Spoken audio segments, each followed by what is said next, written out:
andremo a Vo a inaugurare l'anno scolastico.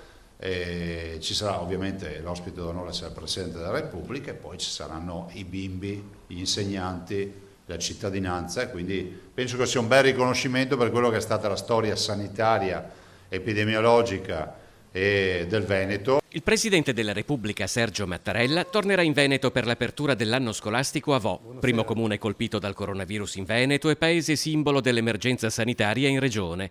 Con Mattarella ci sarà anche la ministra all'istruzione Lucia Azzolina, ma la data della visita rimane incerta. L'inizio dell'anno scolastico non si può fissare finché non ci sarà la data delle elezioni regionali. È colpa del Parlamento, perché se il Parlamento non fissa sta data delle elezioni noi siamo sempre lì.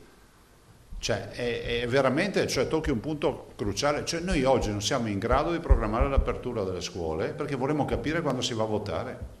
Capite che per noi è veramente imbarazzante questa situazione. Non è mai accaduta nella storia d'Italia. In un quadro sanitario in continuo miglioramento, zero Covid nelle terapie intensive, nessun decesso nelle ultime 24 ore, appena 3 nuovi positivi su quasi 10.700 tamponi, spiccano le 20 persone in più in isolamento, tutte di ritorno da un matrimonio a Bologna.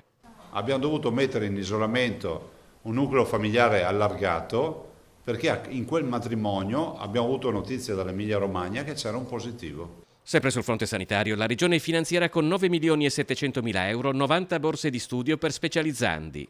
E anche questo è un bel segnale, no? Siccome faremo il corso di laurea in medicina e chirurgia, 90 borse di studio 9,7 milioni ci costano.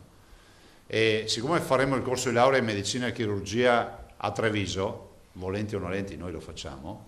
Zaia non entra nella polemica innescata da Andrea Crisanti, il direttore del Dipartimento di Medicina Molecolare e Virologia all'Università di Padova e autore dello studio a Vo, ha definito l'Organizzazione Mondiale della Sanità un baraccone che va smontato e rifatto da capo. Ipse dixit, no? Lui l'ha detto. Crisanti, ipse dixit, cosa volete che vi dica? L'ha detto lui, è un esperto e non potrei mai commentare le parole di un esperto.